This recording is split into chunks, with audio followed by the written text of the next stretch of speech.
হরে কৃষ্ণ। শুভ অক্ষয় তৃতীয়া মহোৎসব, চন্দন যাত্রা মহোৎসব চলছে। আজকে চন্দন যাত্রা মহোৎসবের 21 দিন ব্যাপী যে মহোৎসব চলছে, আজকে তার 4র্থ দিন। আজকে ভগবান শ্রীকৃষ্ণকে সাজানো হয়েছে চিন্তামণি বেশে। আপনারা যারা আজকে ইস্কন স্বামীবাগ মন্দিরে এসেছেন তারা সচক্ষে ভগবানের এই বেশ দর্শন করেছেন।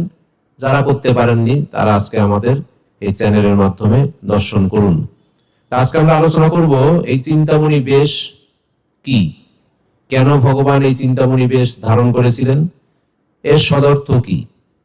চিন্তামণি কৃষ্ণ বেশ বিশেষভাবে অত্যন্ত গূঢ় এবং ভাবময় একটা লীলা, যিনি ভগবান যিনি যেটাকে প্রকাশ করেছিলেন, অর্থাৎ এটার গভীর তাত্ত্বিক অর্থ রয়েছে। চিন্তামণি কৃষ্ণ এর অর্থ হলো, চিন্তামণি শব্দটি এসেছে বৈদিক ধারণা, চিন্তামণি বৈদিক ধারণা থেকে। চিন্তামণি মানে এমন এক দিব্যরত্ন বা স্পর্শ, যা দিব্যরত্ন যেটা স্পর্শ করলেই সকল ইচ্ছা বা কামনা পূর্ণ হয়ে যায়। অর্থাৎ চিন্তামণি, অনেক সময় চিন্তামণি বৃক্ষ বলা হয়, চিন্তামণি রত্ন বলা হয়। সেই রত্নকে স্পর্শ করলে বা যার সাথে এই রত্নকে স্পর্শ করানো হবে, বা যে চিন্তামণি বৃক্ষ রয়েছে সেই বৃক্ষের কাছে আপনি যা চাইবেন তাই পাবেন, বা সেই রত্ন যার সাথে স্পর্শ করাবেন সেই রত্নটাকেই সেটা তাকে প্রয়োজনীয় বা খুব মূল্যবান দ্রব্যে সেটা রূপান্তরিত করবে। তো গৌড়ীয় বৈষ্ণব যে দর্শন রয়েছে সেখানে বলা হচ্ছে যে আসলে বৃন্দাবন যে ধাম রয়েছে সেটি হলো চিন্তামণি ধাম, তাকেই চিন্তামণিময় বলা হয়।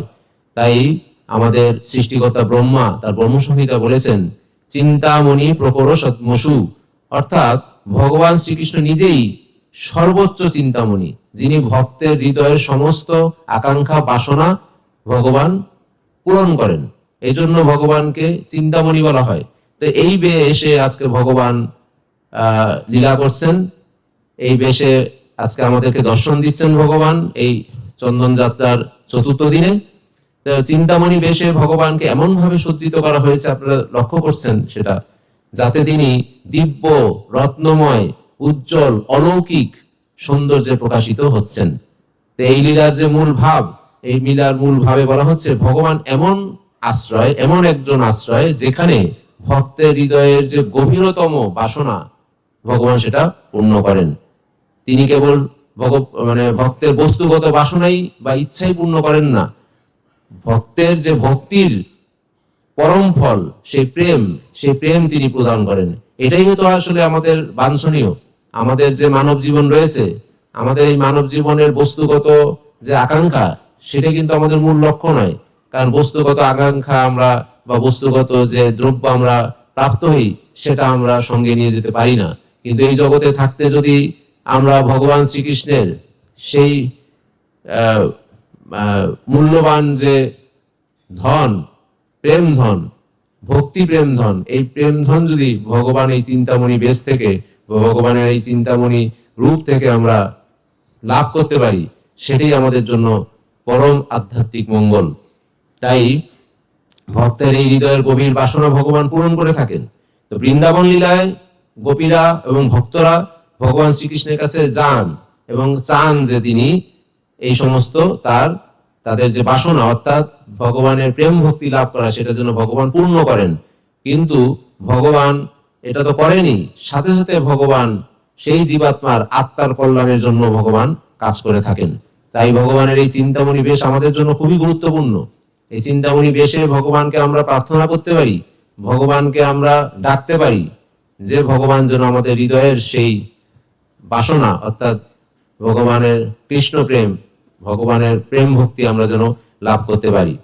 তো ভক্তির যে আমাদের আচার্যরা রয়েছেন, শিলরূপ গোস্বামীপাদ, জীব গোস্বামীপাদ, এর তত্ত্বগত যে ব্যাখ্যা দিয়েছেন সেই ব্যাখ্যায় বলেছেন যে ভগবান শ্রীকৃষ্ণ পরম দয়ালু, তিনি চিন্তামণি। ভক্ত যদি শুদ্ধ হৃদয়ে ভগবান শ্রীকৃষ্ণকে ডাকেন, ভগবান শ্রীকৃষ্ণকে মনন করেন, তবে তিনি তার অভীষ্ট বা তার অভিলাষ তিনি পূরণ করে থাকেন। কিন্তু সেই পূরণ ভক্তিকে বৃদ্ধি করার জন্য, ভোগকে বৃদ্ধি করার জন্য নয়।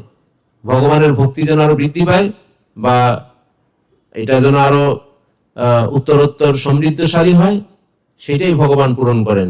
ভোগ বৃত্তি বাড়ানোর জন্য ভগবান তার ভক্তকে কোনো কিছু প্রদান করেন না। তাই ভক্তির মাধ্যমে আমাদের যে ইচ্ছা সেটা শুদ্ধ হয় এবং প্রথমে মানুষ বস্তুগত বিষয় নিয়ে অনেক সময় তো চায়, কিন্তু পরবর্তীতে যখন তিনি ভগবানের ভক্তি পেয়ে যান, যেমনি আমরা ধ্রুব মহারাজের লীলাতে দেখেছি, তিনি অনেক জড়জাগতিক বিষয় বা জড়বস্তু নিয়ে ভগবানের তপস্যা করেছিলেন, কিন্তু স্বয়ং ভগবান যখন সেখানে আবির্ভূত হয়েছিলেন তখন ধ্রুব মহারাজ ভগবানের কাছে সেই প্রেম ভক্তি ভিক্ষা করেছিলেন, বলছেন যে এই বস্তুগত জিনিস আমার কোনো প্রয়োজন নেই, আমি কাজ খুঁজতে খুঁজতে হীরা পেয়ে গেছি। সেই রকম ভাবে বৃন্দাবনের প্রকৃত যে চিন্তাময় বিষয় রয়েছে, বৃন্দাবন ধামকে যে চিন্তামণি ধাম বলা হয়, যেখানে প্রতিটি বস্তু, প্রতিটি বৃক্ষ, প্রতিটি ভূমি, অর্থাৎ প্রতিটি ইঞ্চি ইঞ্চি ভূমি সেখানে চৈতন্যময় বা ঈশ্বর স্বরূপ।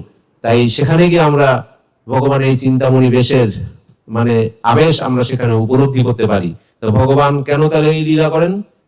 এই লীলা এই কারণে করেন যে এই লীলার মাধ্যমে ভগবান আমাদেরকে বোঝাতে চান যে তুমি যাই চাও না কেন, তার চেয়েও বড় কিছু আমি তোমাকে প্রদান করতে পারি, এবং সেটা হলো তুমি যেন আমার কাছে ফিরে এসো, আমার তুমি ভক্ত হও, আমার প্রেম ভক্তি তুমি লাভ করো, এবং তোমার হৃদয়ের মধ্যে যেন সেই ইচ্ছা তোমার জাগ্রত হয় এবং বস্তুগত চিন্তা থেকে তুমি আধ্যাত্মিক চিন্তা তুমি বৃদ্ধি করো।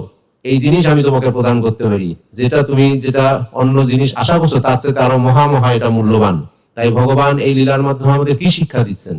শিক্ষা এটাই দিচ্ছেন যে ইচ্ছার যে সঠিক দিশা, আমি কি ইচ্ছা করব, কি ডিজায়ার করব আমি ভগবানের কাছে, সেটা আমাকে নির্ধারণ করতে হবে। সাধারণ ধন, সুখ, সফলতা চাই না, কিন্তু এগুলো ভগবান আমাদেরকে শেখাচ্ছেন যে এটাই আমাদের মূল বিষয় নয়, আমাদের সর্বোচ্চ কামনা হওয়া উচিত কৃষ্ণ প্রেম। তাই ভগবান পরমাশ্রয়, মানুষ, বস্তু সবই সীমিত, কিন্তু কৃষ্ণ অসীম। তাই প্রকৃত তৃপ্তি শুধুই তার সান্নিধ্যে। তাই আসুন আমরা এই চিন্তামণি বেশ থেকে এটাই হৃদয়ে মনন করি, যেন শুদ্ধ ভক্তির গুরুত্ব আমরা উপলব্ধি করতে পারি, আমরা যেন নিঃস্বার্থভাবে ভগবানের ভক্ত হই, শরণ গ্রহণ করতে পারি, এবং আমরা আমাদের তিনি আমাদের এমন কিছু দেন যে যেন আমরা সেটা কল্পনাও করতে পারি না। তাই চিন্তামণি বেশ আমাদের মনে করিয়ে দেয় যে ভগবান শ্রীকৃষ্ণ হলেন সেই পরম চিন্তামণি, যিনি ভক্তের হৃদয়ের গভীরতম বাসনা পূর্ণ করেন, কিন্তু তার আসল দান হলো ভক্তি ও প্রেম। এটি হলো চিন্তামণি বেশের মূল ভাবনা বা মূল সারমর্মর্থ। তাই ভগবানের এই চিন্তামণি বেশকে আমরা যদি হৃদয়ে ধারণ করে আমরা সেই কাঙ্ক্ষিত বস্তু, মানব জীবনের যে কাঙ্ক্ষিত বস্তু, যদি আমরা ভগবানের প্রেম লাভ করতে পারি, তাহলে আমরা মানব জীবনকে সার্থক করতে পারবো। তা আসুন ভক্তগণ, আমরা যারা চিন্তামণি বেশ আজকে দর্শন করতে পারিনি সরাসরি, তারা আমরা এই চ্যানেলের মাধ্যমে, এই আলোচনার মাধ্যমে দর্শন করি এবং আরো অনেক ভক্তকে দর্শন করার সুযোগ দেই। এই ভিডিওটা শেয়ার করে, কমেন্টস করে, লাইক করে, তাহলে আমরা প্রতিদিন, আজকের ন্যায় প্রতিদিন আমরা আমাদের এই সমস্ত যারা যে 21 দিন ব্যাপী ভগবানের যে সমস্ত বেশ ধারণ করানো হবে, দর্শন করানো হবে, প্রত্যেকটা বিষয়ে আমরা আলোকপাত করব। আগামীকাল আমাদের পঞ্চম দিনে আমরা ভগবানের রঘুনাথ বৎসহরণ বেশ আমরা দর্শন করব এবং সেটা আমরা আলোচনা করব। আজকে এই পর্যন্তই। হরে কৃষ্ণ কৃষ্ণ কৃষ্ণ হরে হরে, হরে রাম রাম রাম হরে হরে। জয় শিল প্রভুপাদ।